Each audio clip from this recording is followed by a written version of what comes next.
आइए सभी प्रिय दर्शकों सादर नमस्ते। 2026 का विशेष जय श्री राम, हर हर महादेव, जय गुरुदेव, राधे कृष्ण। आप सभी को बहुत बहुत धन्यवाद। आज का विषय बहुत ही महत्वपूर्ण है। 26 में होने वाली खगोलीय हलचल से पृथ्वी, भारत, विश्व पटक पर अद्भुत घटित घटनाएं कब कब कैसे होंगे जाने और पूरा सुनिए। इस बार जो है सूर्य ग्रहण 12 अगस्त 2026 को, लेकिन भारत में दिखाई नहीं देगा। चंद्र ग्रहण 28 अगस्त 2026, ये भी भारत में दिखाई नहीं देगा। क्योंकि एक ही महीने में जो है 2 ग्रहण लग रहे हैं, सूर्य ग्रहण और चंद्र ग्रहण। इसकी वजह से यहाँ पर विदेशों में इसका नकारात्मक दुष्प्रभाव दिखाई देगा, जो कि यह युद्ध आदि होने की संभावना और भी तेज कर देता है। किसी भी बॉर्डर हो या फिर सीमावर्ती क्षेत्र में हो या एक दूसरे के शत्रु पैदा और ज़्यादा हो जाएंगे, जिसकी वजह से सैनिक युद्ध और आसमानीय युद्ध, तोप, बम, बारूद इत्यादि का यह प्रकोप किसी और देश के साथ भी बढ़ेगा। दूसरा कंकण सूर्य ग्रहण है 2027 में फरवरी के महीने में, यह भारत में भी दिखाई नहीं देगा। ऊपर छाया ग्रहण 20 फरवरी 21 फरवरी 2027 को भारत में थोड़ा बहुत यह ऊपर छाया ग्रह आंशिक रूप में दिखाई देगा, लेकिन इसका दोष नहीं लगेगा। विदेशों में अब दूसरा है फरवरी 2026 में भी कंकण सूर्य ग्रह है। यह बाहर विदेशों में ही दृश्य है, जिसके कारण भारत में दोष नहीं लगेगा। भारत में जो महत्वपूर्ण ग्रह है जो लग रहा है 3 मार्च 2026 को फाल्गुन शुक्ल पूर्णिमा मंगलवार के दिन 3:20 से 6:47 तक रहेगी। यह ग्रहण भारत के पूर्वोत्तर राज्यों में खास करके दिखाई देगा। अरुणाचल, आसाम, सिक्किम, मेघालय, मणिपुर, बंगाल, बिहार आदि। यहाँ पर जो है पूर्णिमा का जो असर है, यह थोड़ा सा होली के पर्व पर कहीं थोड़ा सा उतराव चढ़ाव रहेगा। सब जगह बहुत अच्छी तरह से होली खेलेंगे, मनाएंगे, लेकिन कुछ राज्यों पर इसके पीछे बड़ी साजिश भी होगी, बड़ी राजनीति में भी बहुत बड़े टकराव भी होंगे। तो यहाँ पर जो है यह ग्रहण का असर अगर हम देखते हैं तो सब जगह अलग अलग इसका असर होगा। देखिए, इस बार अधिक मास भी है। यह 2026 अर्थात विक्रम संवत 2083 शुरू हो रहा है मार्च से, और इसके बाद जो ज्येष्ठ महीना है वो अधिक मास है। अर्थात 12 महीना से 13 महीना हो गया। इस साल जो है ज्येष्ठ महीना अर्थात 17 मई 2026 से 15 जून 2026 तक यह अधिक मास रहेगी। जिस महीने में संक्रांति न हो उसे अधिक मास या ज्येष्ठ मास या मल मास, पुरुषोत्तम मास कहा जाता है। इसलिए इस महीने में कोई भी विशेष शुभ कार्य नहीं करते हैं। यह पुरुषोत्तम मास इसीलिए कहा गया है, ये भगवान ने इस महीने को ग्रहण किया है।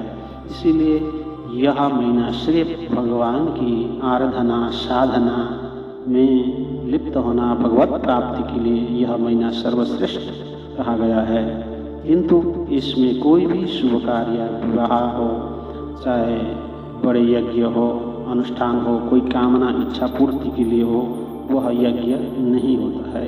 यज्ञोपवीत कोई भी काम जो है इसमें नहीं करना चाहिए, यह शास्त्र में लिखा हुआ है। इस तरह से जो है हमारा अधिक मास होना भी कई बार सामाजिक या राजनीति में घटाबड़ी हो जाती है। कोई छूट जाता है, कोई बिगड़ जाता है, कोई हमारे सन्निकट जो है राजनीतिज्ञ बड़े हो, कोई भी किसी भी देश का हो, वह इस पद से पदच्युत हो सकता है, अपने स्थान छोड़ सकता है। और कोई भी बड़े से बड़ा नेता हो, मंत्री हो, कोई भी हो, वह भी अपने स्थान से हट सकता है। इस तरह से कई आपस में एक देश से दूसरे देश के सामाजिक राजनीति में बहुत बड़ी टकराव भी हो जाती है।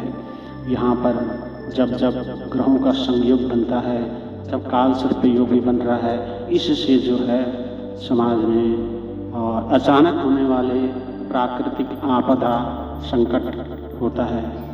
देखिए, आने वाला जो समय है भविष्य में, विशेषकर जून 2026 से भारत में अगर देखते हैं तो भारत की जो राशि है उसका धनों के हिसाब से उसका जो स्वामी है गुरु है।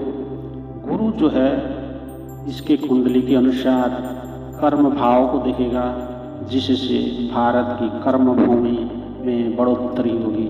वहाँ पर धन आर्थिक स्थिति में वृद्धि होगी, व्यापार उद्योग आदि की वृद्धि होगी, सामाजिक ज्ञान इत्यादि आध्यात्मिक क्षेत्रों में विकसित होगा, देश विदेशों में इसका चर्चा होगा।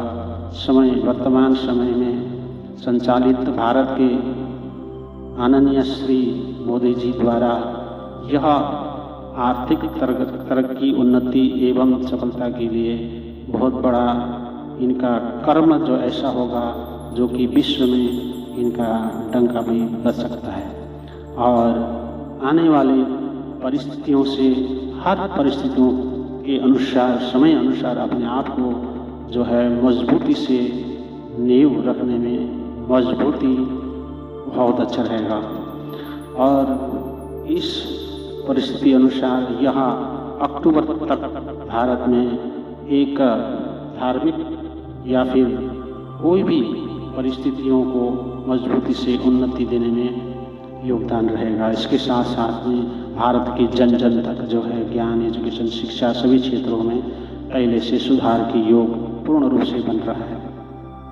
और बाकी जो है शनि देव मीन राशि में होने से गुरु और शनि का संबंध आपसी एक दूसरे के सहयोग से बहुत ही अच्छा योग बन रहा है, जो कि बाहर विदेशों से आयात निर्यातों की कूटनीतियों पर सफलता हासिल करने में पूर्ण रूप से सफल होंगे। जो कि टैरिफ का जो समस्या है वो भारत को कुछ भी असर नहीं कर पाएगा। ऐसा ग्रहों का खेल है कि जो है आने वाली परिस्थिति ग्रहों की चाल के अनुसार ट्रम्प सरकार के लिए भारी पड़ सकता है। और बाकी आने वाला जो समय है वो धीरे धीरे परिस्थिति जो है मजबूत होगा, लेकिन कुछ घटनाएं अचानक जो होंगी, जो अचानक रूप से जो एक धार्मिक दृष्टिकोण से जो एक धर्म दूसरे धर्म के प्रति जो विरोध है वो बढ़ जाएगी, क्योंकि आने वाले समय में शनि ग्रह नीच राशि में प्रवेश करेंगे। यह इससे जो नीचे की जाति हैं या फिर दूसरे धर्म के प्रति जो आस्था रखते हैं या फिर दूसरे धर्मों के लोग होंगे, उसमें भी वो धार्मिक अपना कट्टरपन जरूर अच्छा होगा, लेकिन उनमें से कुछ कट्टर ऐसे होंगे जो कि हमारे समाज के लिए, देश के लिए अच्छे नहीं होंगे, जो कि आतंकवाद के रूप में जो है अनेक प्रकार के कुकृत्य करके जमीन के अंदर, थल के अंदर, जल के अंदर ऐसे कूटनीति करेंगे, जिसके कारण जो है होने वाली घटनाएं बीच में होने की संभावनाओं को बढ़ा रहा है। तो ये परिस्थिति है। बाकी फिर से बताएंगे आप लोगों को। जय श्री राम।